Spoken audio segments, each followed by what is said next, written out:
Hello, my name is Deborah Dwork, and I am the director of the Center for the Study of the Holocaust, Genocide, and Crimes Against Humanity at the Graduate Center, City University of New York. It is my great pleasure to welcome you to the first of our year-long virtual series, Out of the Frame. The historical record is marked by events, people, and communities that remain just outside of the frame. They are there, clearly visible, but no one pays attention to them. And we should. Out of the Frame aims to center these long overlooked topics and groups.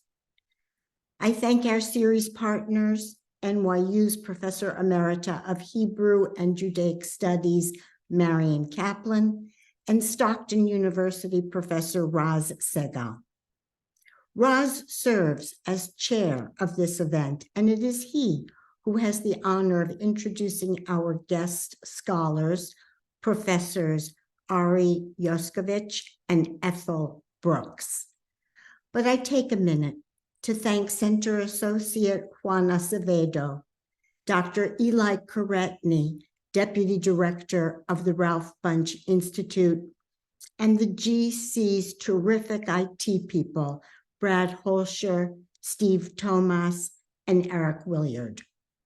Above all, I am grateful to our discussants and to everyone who has tuned in. Thank you for joining. It is my pleasure to say a few words about Raz. Raz Segal holds the position of endowed professor in the study of modern genocide, and he serves as the director of the Master of Arts in Holocaust and Genocide Studies at Stockton University.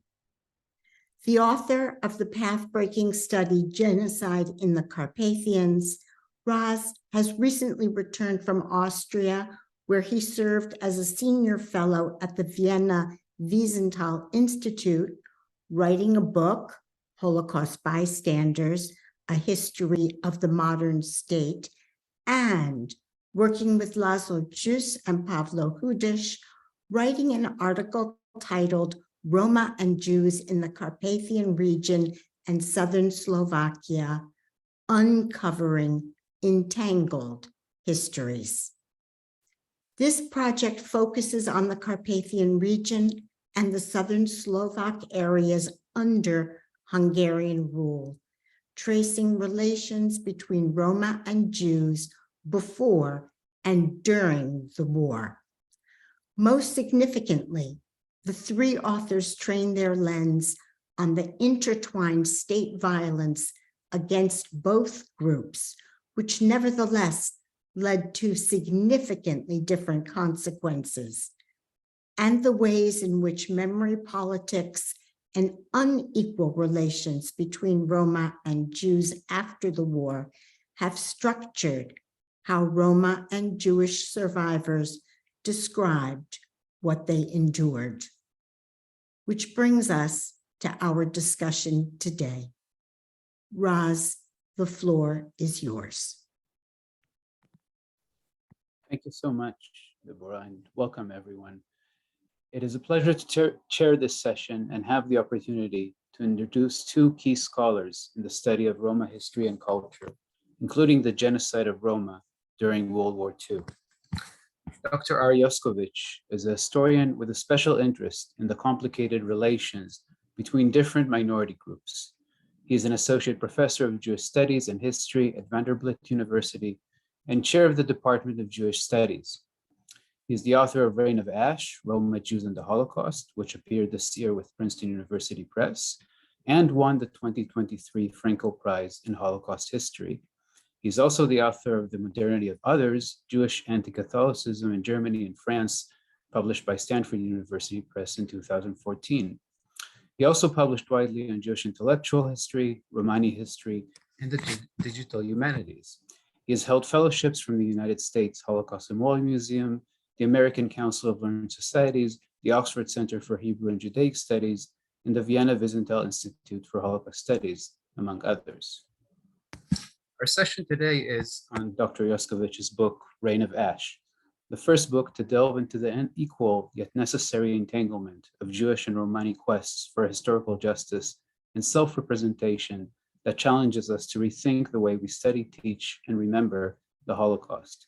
It is as urgent as it is innovative, and I am eager for the discussion about it in the coming hour between Dr. Joskowicz and Dr. Ethel Brooks. Dr. Brooks is Chair of Women's Gender and Sexuality Studies and Associate Professor of Women's Gender and Sexuality Studies and Sociology at Rutgers University. Dr. Brooks is a Tate-trained transnational fellow at the University of the Arts in London, where in 2011 and 12, she was the US-UK Fulbright Distinguished Chair. Brooks was appointed under President Obama to the United States Holocaust Memorial Council, where she served from 2015 to 2020.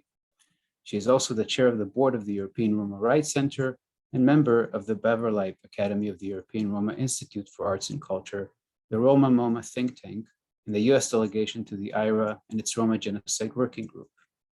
In 2022, Dr. Brooks was a curator for One Day We Shall Celebrate Again, the Roma MoMA off-biennale contribution to Documenta 15. She contributed art and performance to Documenta 15 and to the 2022 and 2019 Venice Biennales. From 2022 to 23, Dr. Brooks served as an editorial consultant for the Los Angeles Times podcast Foretold. And since 2007, she is the co-director of the annual Feminist Critical Analysis course in Dubrovnik, Croatia. Dr. Brooks is the author of the award-winning Unraveling the Garment Industry, Transnational Organizing and Women's Work, and her current book project focuses on encampment, claim staking, and Romani futures. Ari and Ethel, it's a pleasure and an honor. Please. Thank you, Raz, for that lovely introduction. And I want to just thank Raz and Deborah for inviting us to come today. And also to just say it's so wonderful for me personally and professionally to be able to be in conversation with Ari upon the publication of this important book. So Ari, do we want to begin? You and I have been in conversation for a number of years now, and I remember the kind of beginnings of this project, and it's really exciting to see both the ways as it's developed over the years and the culmination in the book. Let me just give a little props to that. And my first question for you is, just to kind of bring us along your journey and to talk a little bit about what brought you to this book. What made you want to do this research? Thanks so much. Thanks to Deborah and Raz for this wonderful invitation. And yes, I also have this feeling this is a very special conversation for me, because when you speak about a journey that brought me to this book, I think you were actually a major part of that journey for me. So something very well-rounded. We're at the beginning of this project and at the end. But if I think about the origins of this project, it's a journey, and I also like this phrase of being outside of the frame, which is what this lecture series is called. Because for me, the Romani genocide was outside the frame, but at the same time there, right? It's not absent. It is always there, and that makes this actually a very personal book for me as well. I grew up in Austria. All four of my grandparents were camp survivors. So I grew up with stories, but never these stories. So paradoxically, it's personal precisely because of that absence. An absence that was felt because growing up in Austria in sort of post-Nazi society where there's permanent reckoning with that theme, there was also an awareness that there was another genocide. There were friendly relations, in a sense, between the Jewish and Romani communities, but not necessarily a whole lot of understanding. And that feeling continued into my teaching. So professionally, I also teach the Holocaust at Jewish Holocaust at Vanderbilt and have at other places as well before that. And I think, like a lot of my colleagues, when we teach that subject, we are aware that there is other stuff we're supposed to be talking about. And that awareness has been there for a long time, but there was not necessarily a good answer on how to integrate it into that larger narrative and how to explain it to students who, they all signed up to learn about the Jewish Holocaust. And then you basically have, some other groups whom you include. And all that seemed very unsatisfying to me. So my own approach to the topic really comes out of previous work I had done too, where actually I thought about Jews and Catholics together. And something that emerged from me from that other project is the importance of relationships. So what I tried to do as I was figuring out this topic is not just to write a history of the Romani genocide. But from what I've been saying so far, one could conclude that the right thing to do is indeed to research the Romani genocide more, which I think is part of the answer. But for me, what I wanted to do is to also understand how we know about the suffering of others, how precisely this notion of being outside of the frame, how we learn about the things that are outside of our frame. So the book is about Roma, it's about Jews, but it is largely also really about that story of learning about each other. And in that paradoxical way, I myself am actually part of that very book. That book traces over a very long period, from basically the 1930s to the present, a history of learning and massive misunderstanding and conflict sometimes, that mirrors what I was myself working through as somebody trained in Jewish history, who then turned to a topic about which I knew nothing. I mean, if you had interviewed me 10 years ago, I'm embarrassed about how little I knew about a topic that I, even at the time, knew I'm supposed to know more about. Yeah, and I think that's really telling, and I really like the ways in which you're thinking about this as also a relational project. And you always, that's sort of the excitement about it. And I think about kind of me growing up as a Romani girl in the US, and how did I learn about the Holocaust, right? And it was through the Jewish experience.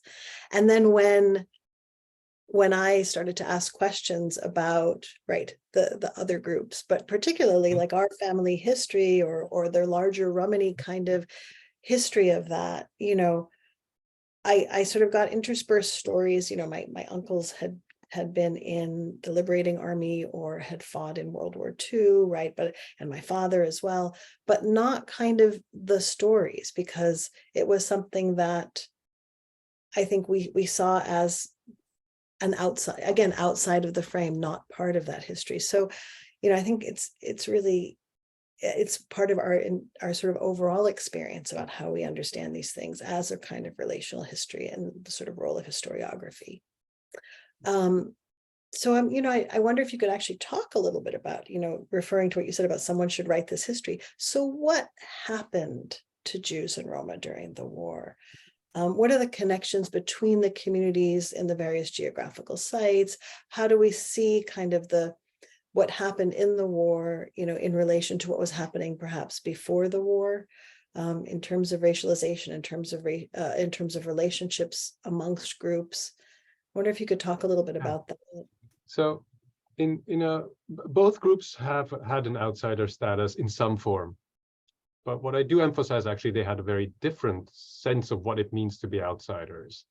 And here, perhaps, this metaphor of inside-outside, which scholars often use, is also limiting. It's not always, inside-outside has sort of a horizontal feel. It's a bit like on a map. You're inside it, right? On a two-dimensional space. You're inside it or outside it. And I think a lot of perceptions went through hierarchies, actually, of each other. So when both groups were thinking about each other, they saw each other as marginalized for different reasons. And on a larger scale, when they took a step back and thought about their own groups in abstract ways. both groups eventually were subject to Nazi policies of persecution, isolation, were expropriated and eventually murdered. And in both cases, they were targeted for racist reasons, racial persecution, and they were persecuted as Pole families. So there's a good reason, even when we think of many different groups who were persecuted by Nazism, even if we think even broader of the many groups who faced mass death in this period, these two groups do have something in common when it comes to that. And what they have in common later will be that they are both ethnicized groups, that the way they will remember is also in a familial way. So they will be persecuted as communities and families, and they will remember as sort of multi-generational families as well. When it comes to seeing that yes, you know, from today's perspective, there's a, you know, it's a bit of the textbook situation also. They're next to each other in the textbook on Nazism. They're next to each other on some of the monuments as well. But the question is, did people recognize that at the time? Because victims were always looking to others as well to gauge their own situation. And I would say in the early years, I don't see a whole lot of that. So if we're talking about Nazism, say 33 to 39, the pre-war period, what I see is not necessarily a sense that they believe that this is exact same things that is happening to them. So when Jews see Roma being sent to municipal camps in 1935 already, and then 1936 at larger numbers, I would say they perceive this as a continuation of previous policies of security forces, sort of, if you want, cleaning up the streets. They see boycott of Jewish stores as absolutely revolutionary, and those policies as not as noteworthy. And indeed, they understand that they will never end up in a so-called gypsy camp. So there, I would say there is a good history. It's important to actually understand that distance, especially for later attempts to then write that history, where we need to understand that to get an accurate picture of what is happening. So know that the experiences then don't necessarily reflect how we see things later and how we want to tell that story, I think. Once the war starts, once we get to the period of actual mass murder, the Holocaust in a more narrow sense, Jews and Roma do experience each other next to each other in multiple ways. And I actually frame it in terms of the multiple senses people use. So seeing is one sense. There's a subcamp in Auschwitz-Birkenau that was called so-called Gypsy Family Camp or Gypsy Camp. So B2E was the code for it. And that camp is right next to the ramp that was built in the spring of 1944. That's a famous ramp. So if you think of Auschwitz, it's Auschwitz-Birkenau. You think of selections at the ramp, but it's that famous ramp. And Roma are fairly close to it. And they're the next camp to it. And Roma had actually been forced to build that ramp in part as well. And so they are some of the last people who will witness, for example, Hungarian Jews being deported in hundreds of thousands to Auschwitz-Birkenau and murdered there. They will also smell each other's death. They will feel each other's death sometimes when they are forced to bury each other's bodies, or in other cases, deal with each other's property. And then finally, there's hearing, and that is where just another example of that. So my first example was Roma witnessing Jews. Let me take it into the other direction, Jews witnessing what happened to Roma. The second largest ghetto in Poland, in occupied Poland, was the Lodz ghetto. German call it Litzmannstadt ghetto. That ghetto had, for a very brief time, a sub-ghetto, basically. I mean, it was separated out by barbed wire fence, but on the former territory of that ghetto, where 5,000 Roma from Austria, from the province of Burgenland, were deported. 5,000, a very large number, especially a very large number if you consider how small that particular community was. So this is a sizable part of the whole Austrian Romani population that ended up in this ghetto. And the testimonies we have from the Jewish side speak of screams. They speak, so the main impression that we have there is really of things they can't actually fully understand. It's blocked off, typhus, people can't enter. Doctors, Jewish doctors will enter. Jews are actually in charge of medical issues, but canalization, various things. So what we have is these testimonies of hearing the suffering of others, but not necessarily anything intelligible. And these made an incredible impression on the victims. And we don't have the Romani side in this case because they were all murdered to the last person. We don't know how Roma here felt about Jewish police at the border between the camps. Which brings me to that other topic, which again is I want to add that one layer still to your question, which is it's also a complicated relationship because a lot of the most intimate relations will be conflictual because the Nazis will have one group be in charge of the other.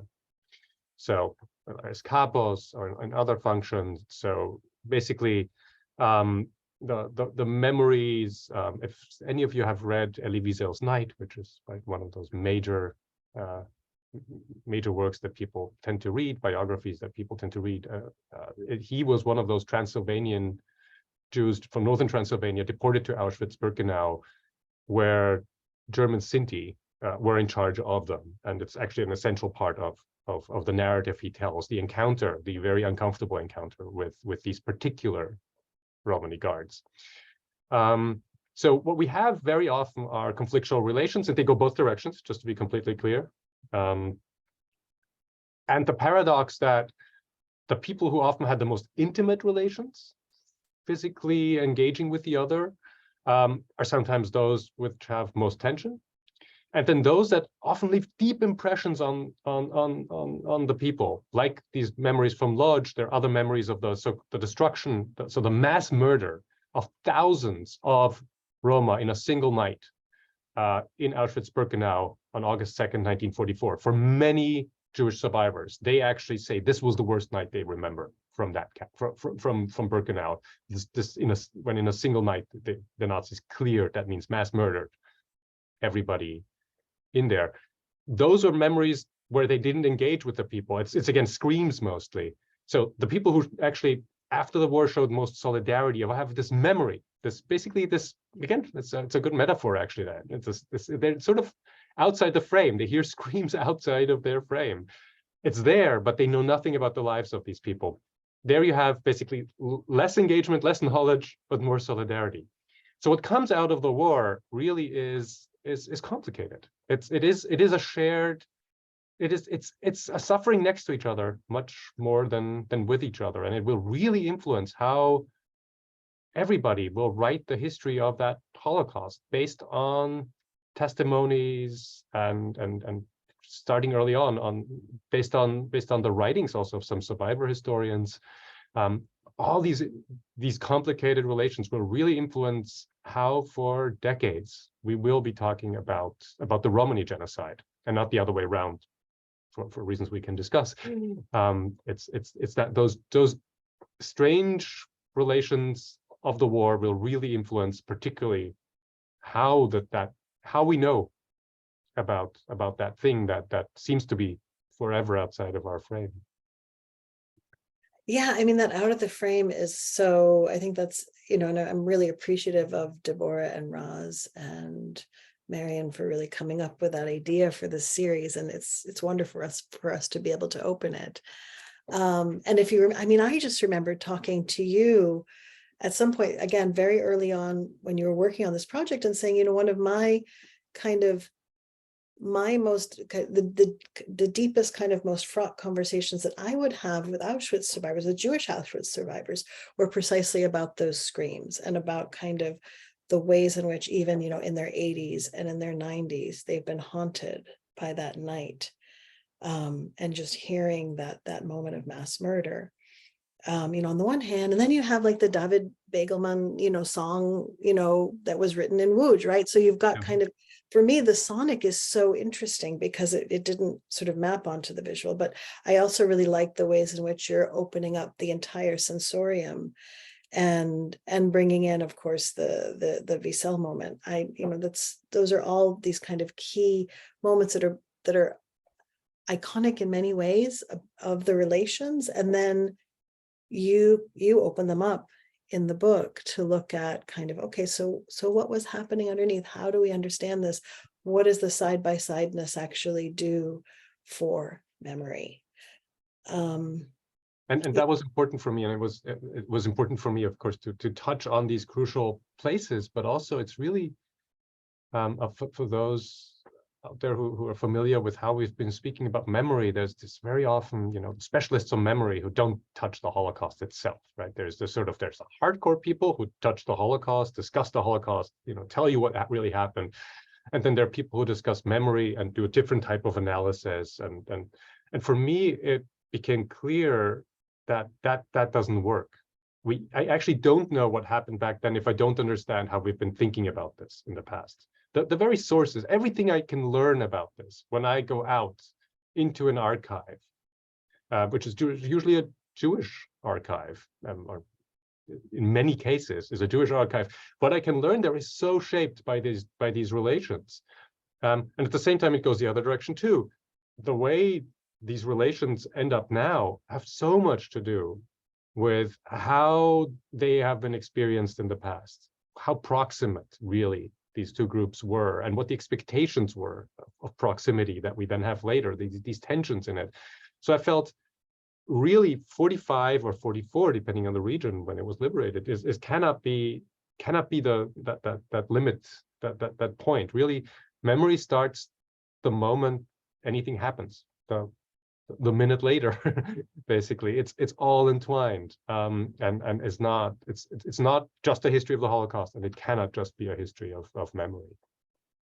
No, and I think that's really key, right? And the kind of shift as well across time as people either go back home or don't go back home, and they see each other, right? That whole kind of that trajectory of both historical memory and then side-by-sideness or not, and what that then means for the communities as they try to reconstruct what happened. Yeah, and I'm wondering, so do you want to talk a little bit about what happened right after the war? Yeah, so there are clear similarities. If we think of Jewish survivors, things are actually complicated because many of the people who will see as survivors survive in the Soviet Union, and that's less of a story for Roma, but this general story of people surviving in multiple different ways, right? From coming back from exile in some form to surviving camps, being liberated, in hiding. In all these respects, there's a moment of coming back, and the moment of coming back is not a happy moment for both Jews and Roma, largely because the war doesn't end anti-Semitism or anti-Romani sentiment, right? They come back and their neighbors are not necessarily happy. The neighbors usually feel like victims themselves. They will tell you all the things they've lost. And in that sense, there's this liberation, and whatever that moment actually looks like, is incredibly complicated. There will be where Jews and Roma, so there will be an awareness that something happened to Roma, actually. They will be called gypsies, right? That is not the terminology that will be used at the time, but there is an awareness among different groups, actually, that something happened. But the type of awareness that exists, if it exists at all, is sort of enumerative. It's people who are also persecuted, without any sense of what actually happened. And the result is really there's very little information out there. What Jews start are massive efforts at documentation, which actually in the immediate post-war period there's an incredibly intensive period when this is happening, in so many different ways, largely survivors interviewing survivors in some form, like for typed up testimonies of some sort, and some of the first recordings as well, by a man called David Boder, who will go in this case, from Chicago to Europe and interview survivors.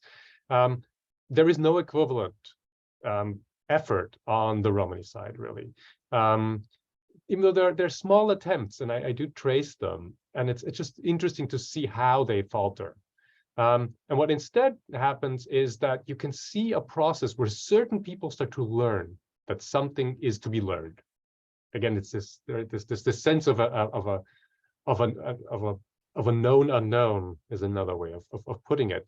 And what I trace there also for the book is really these individuals who get a sense of, they learn, like David Boder. He comes starts interviewing people actually in Paris, in a suburb of Paris first, and you can see from the very first interview, somebody tells him about Roma, and some of the stories, again, this comes back to how the relations were during the war, actually make no sense. They go all directions. Basically, people who remember Roma as capos, others who remember them as even, the victims who had it worse. You have the whole spectrum. But what you see is people start to learn that there's something to be learned. But the reaction to this, for the next 20 years, is really that people will start to ask Jews about Roma. And this will be a pattern that in some sense remains with us.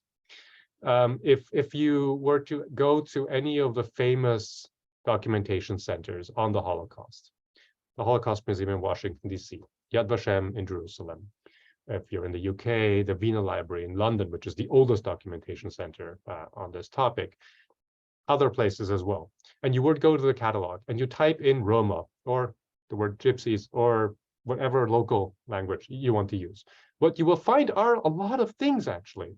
There will be a lot of entries in the catalog, but most of these entries will be, well, either Nazis who have some policy, but even more, you'll read of Jewish testimonies. The better index, the more Jewish testimonies you will have, in fact. So that pattern is really established starting in 44, 45. The very first interviews that mention Roma will be Jews who will be talking about it. And there is one thing I really try to do in all my work is not to write cynical histories. So we will get perhaps to the debate of the 1980s, 1990s, and there's always a sense that people are doing things in bad faith. The people who are doing this, asking Jews about Roma rather than speaking to Roma, are doing this because that is what they can do, because they have a mission here. And most of them don't even realize that there is a question to be asked, but those who do are actually very actively trying to do something without knowing how to speak to the people who affect this. And I should say my book actually starts with what for me still one of the most amazing texts to come out of this post-war period, which is a poem by one of perhaps the most famous Yiddish-speaking poet of the 20th century, Avram Sutzkever, who was one of three Jewish witnesses at the Nuremberg trials, who writes a poem about the Romani genocide, with essentially the question is who will be able to tell their story. It's an incredibly powerful poem, but of course he didn't talk to Roma. But there's a sense of they can't tell the story because nobody's asking them, or they don't exist in his view. I mean, he doesn't have an exact sense of who survived. So what we're seeing is precisely this profound asymmetry coming out of good faith efforts that will really start to change in the late 50s, 60s. These are some of the earliest efforts that I try to trace, where it's mostly Jewish institutions with funds coming out of resources coming out of various places of basically Jewish fundraising of in some form, making possible that Romani stories will be told for the first time. Limited, one can say a lot about the type of testimonies that are produced there, but those will eventually be the first efforts. Right, like the Wiener Library, right, for example. Yeah, I mean, I can say more about that because I think the Wiener Library efforts are really fascinating for me. I mean, I should say we speak a lot about testimonies. I think I don't many people out there many of our viewers will probably have a sense that in the immediate post-war period, people didn't speak a whole lot about the Holocaust, which is not a word that they would have used anyway, but also not what we today would call the Holocaust. The emphasis was very often on political victims and political heroism, and generally on heroism in Jews, like the emphasis on the Warsaw Ghetto, for example. And the way we speak now about the Holocaust in this form really is with this awareness, this broader public awareness, I would say, is sort of a 70s phenomenon. The other thing that really we should know is that testimonies also were a very strange genre for most people. Yes, there were these massive efforts right after the war, but generally survivors themselves were very skeptical of testimony. Testimony had a very low status. For some of, the Auschwitz memorial had some testimonies and they didn't even catalog it, some of it early on. It wasn't as interesting. And I read various also writings from survivors who thought the thing that really is going to make a difference is testimony from perpetrators, actually. Like for example, the memoirs of the camp, the Nazi camp commander of Auschwitz, they thought he's admitting to things. People will believe the story of mass murder when he says it, so that's really important. Much less of the people should hear our subjective understandings of what happened. So there was, so the people I'm actually tracing who will speak to Roma are actually unusual on two levels, right? They are unusual because they speak to Roma, but they're also unusual, I should add, because they speak to anybody. So they are a double avant-garde, if you want, in many respects. And the Wiener Library had, I should say, started collecting testimonies already in 1938 on so-called Kristallnacht, the November pogrom. So they're very early on, they start to collect reports from people who experienced it. And in the late 1950s, they actually, through various connections, end up getting testimonies from Roma in Austria. At a time really when barely anybody had thought of doing that. And I do trace the resources. And again, I'm sort of a bit of a mission to think about resources, to think about economics, the money it needs to do history in a non-cynical way, because so they pay, at the time it's 270 Austrian shillings. It's like $200, I think, inflation corrected for inflation today, per interview, and that means that's precisely what it takes. It takes an effort. So I think one thing, the problem with memory, and when one hears about memory and hears about Jewish and Romani memory and other types of memory, there's a sense of, it's all about representation. It's all, there's a sense of memory comes for free because individuals, minus perhaps psychoanalysis, it's right, psychotherapy it seems to come for free. But for societies, that's not how it works. The way societies remember, if we want to use that metaphor at all, and we don't have to use it, there are other ways of saying societies. How do societies speak about their past, know about their past? But all that takes immense resources, and it's often forgotten. We think of, well, why didn't people think of collecting testimonies? But really, it's how do you collect a testimony, find a competent person to interview somebody, type it up at the time, later have it in a video archive, perhaps, or first audio, then video archives, then needs to be indexed. It needs to be put into a catalog. I mean, we have a lot of testimonies that, people actually started interviewing their family members. Those are not available to historians very often. They need to end up somewhere. Somebody needs to actually fund a, very often, building, literal building where people are testifying. And a lot of the relationship that I described between Jews and Roma will be ultimately shaped by that. Who has a building, who has the resources to index these stories. So early on, it's Jewish efforts are the only efforts to really collect these particular types of stories. And then eventually it's also who can make them accessible? Where can you find them?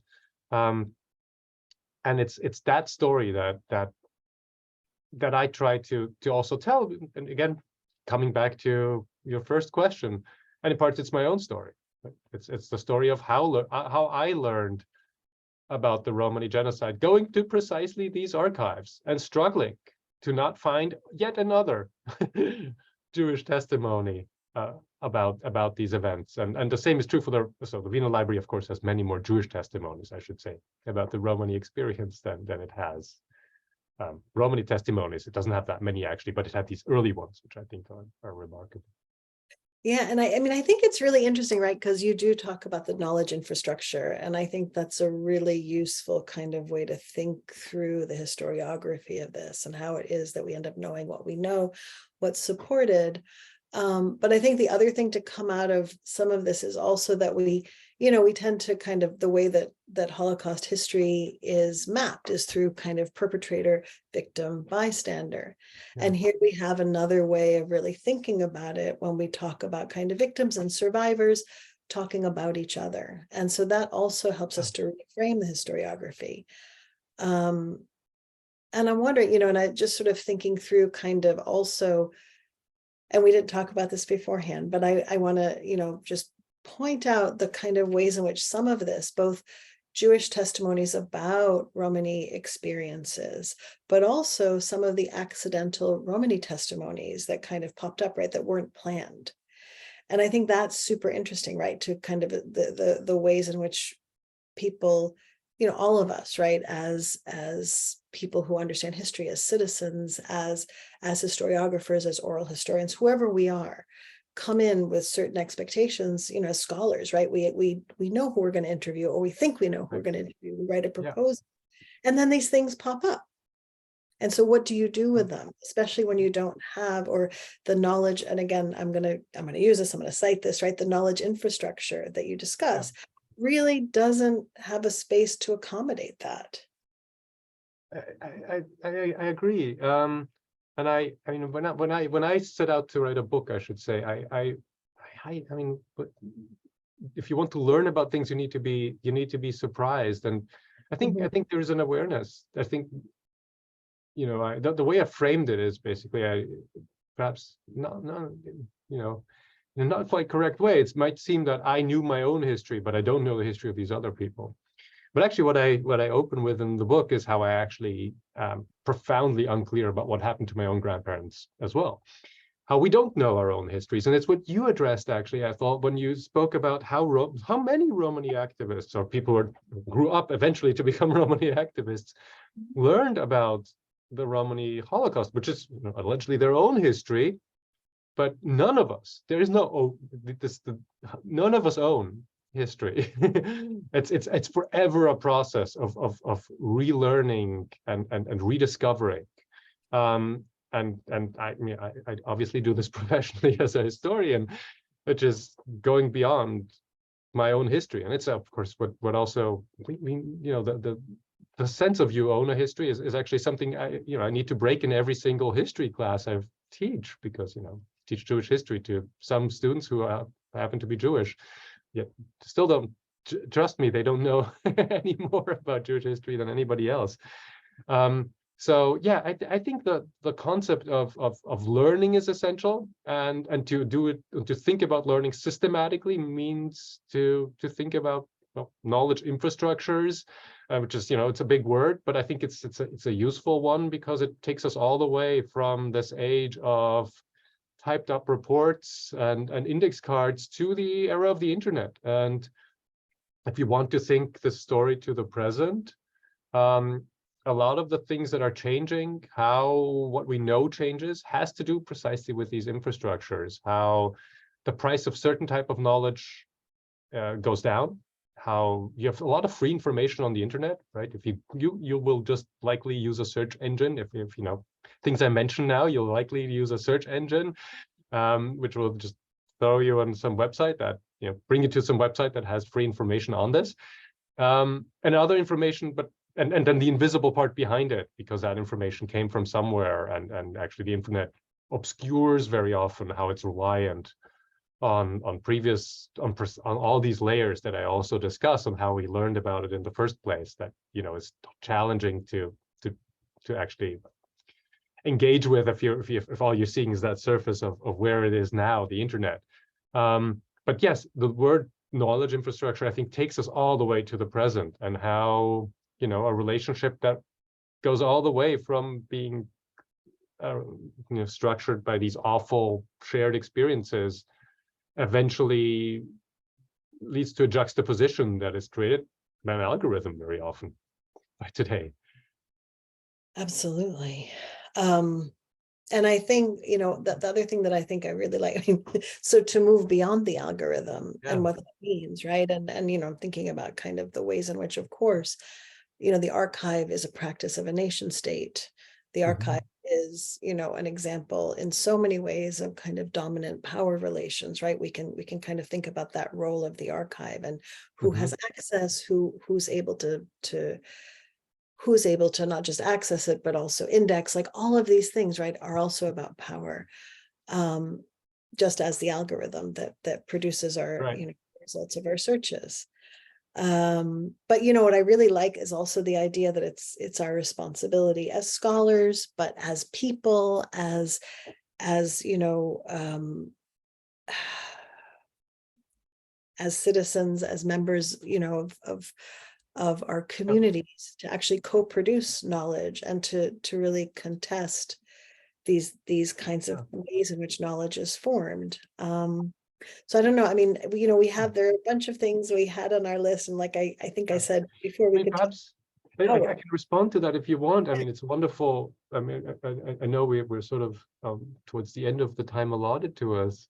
But what you just said about co-production, I mean, it's of course, yes, and I think it's, you know, we both know from that books come out of conversations between us, for example, the two of us, and many other conversations, and this book, I don't, for so many reasons, I don't think I could have written this book 20, 30, 40 years ago, in part because it would have been an outright wrong book. I think it would have not fit that moment at all.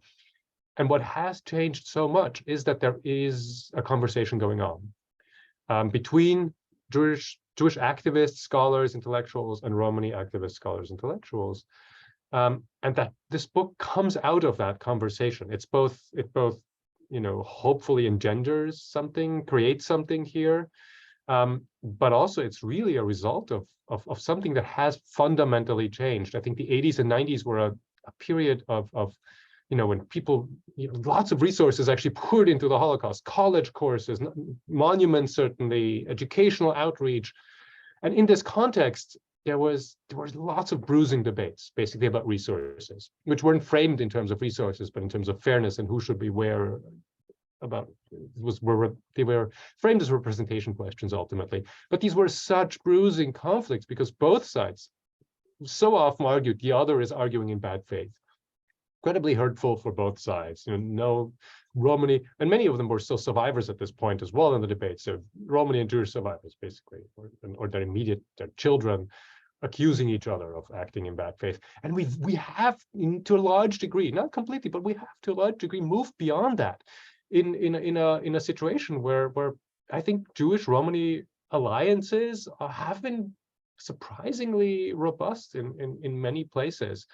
And so I've tried to actually end the book on that. I think it's actually, as paradoxical as this may seem, it's an optimistic book that I tried to write, both not cynical and an optimistic book in spite of all the difficult, very, very difficult histories it tries to work through.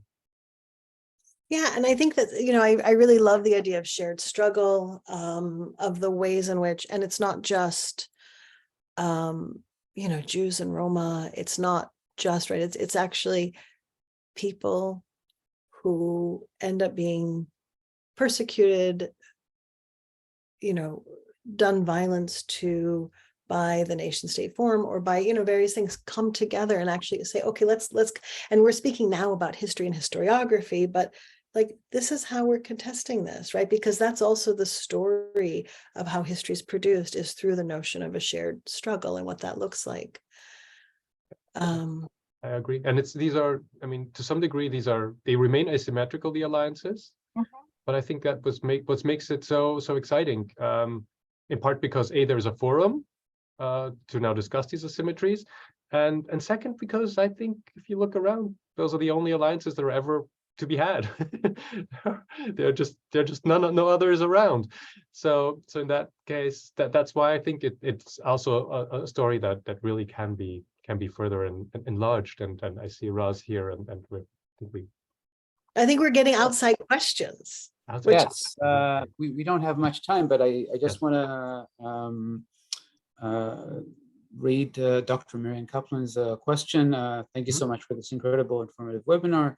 Can you please tell us more about Romani archives today?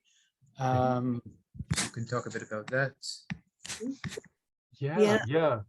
And Ethel can also chime in here. She's closely involved with these efforts.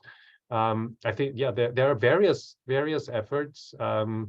It's very hard to make up the lost time, I believe. I think the efforts that we're seeing now are they come out of an incredible energy that I feel in this field, and an incredible sense of urgency to do something, both in terms of time, because time is running out, but also just because there's an urgency to dealing with Romani politics. I mean, with Romani realities on the ground. So there are Romani archives out there. What they very often lack is something. If we go back to resources, there is a struggle for the way I see it is that they struggle precisely with the infrastructure. In this case, the economic infrastructure that Jewish archives have been able to create. And not all talk to Jewish archives, and they will tell you how dire their financial situation is. I don't want to create an image here of lushly endowed archives. they are often under stress themselves, and at the same time there is an infrastructure there with a professionalized fundraising environment, with an endowment sometimes, with state guarantees that are long-term guarantees, and I think Romani archives that have emerged very often come out of projects, and they have project funding, and the challenge is to move beyond projects. So amazing dynamic projects is what makes them actually incredibly dynamic, that they come out of this. But then the question very often is, we need something that, websites need to be, you don't just want it for the next 2 years. Who's going to do this in 5 and 10 years? and so all of this, I think, is there are archives out there, and there are numerous different types. And of course, Romani sources are not just in Romani archives. Same is true for Jewish sources, right? Just to be clear, we have that adjective there in front of archives, but clearly this is a much more complicated situation. But as far as dedicated archives are concerned, that's one of the realities I see. Ethel, you want to? Well, I was just thinking, right, I think that's right. I mean, in terms of support, there needs to be more support. This can't be just project-based. It has to be, again, about an infrastructure. Anyone out there, I see 236 people out there in the audience. I am super happy to work with you on how to fundraise and how to create a place for these archives. But we do have, just sort of quickly, before we end, to think we've got the USC Shoah Foundation does have 406 testimonies by Romani survivors in various languages. All the languages were whichever language people were comfortable giving the interview in. Again, some of them are, sort of complex, and maybe it would be great if we had the survivors around to continue that work, the ones who are in the archive, to interview them again. You have Ian Hancock's archive in Austin, right, where again, it's this big place, part of which does have survivor testimonies, but you have Romano Centro in Vienna, which they took testimonies as well, and the U.S. Holocaust Memorial Museum has some testimonies. So there are these archives. I had a whole list. Well, there's also the Rome Archive, which is www.romarchive.edu.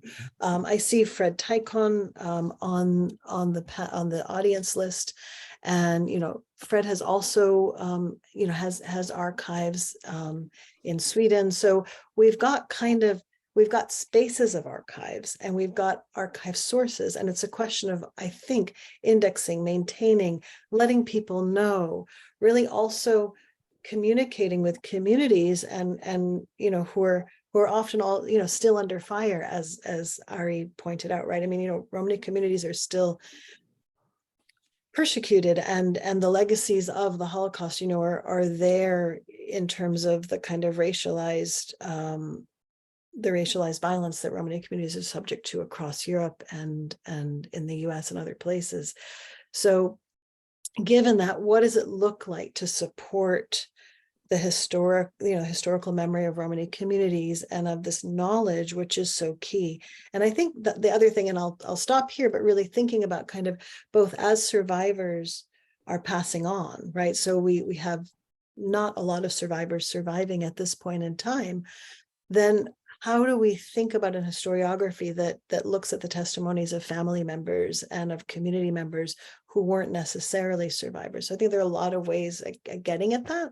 Yeah. We just have a few more minutes, but if I may use my privilege as chair and just raise a question.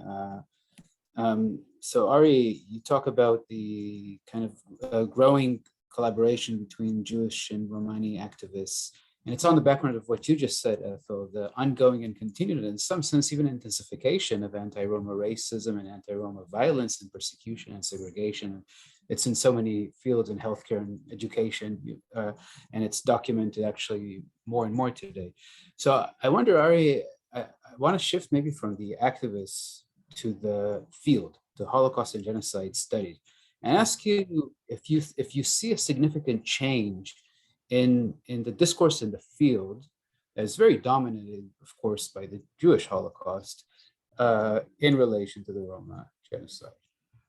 Yeah, I do see a change. The debates of the 1990s, these what I called hurtful debates, were academic debates to some degree. They were public debates and academic debates at the same time.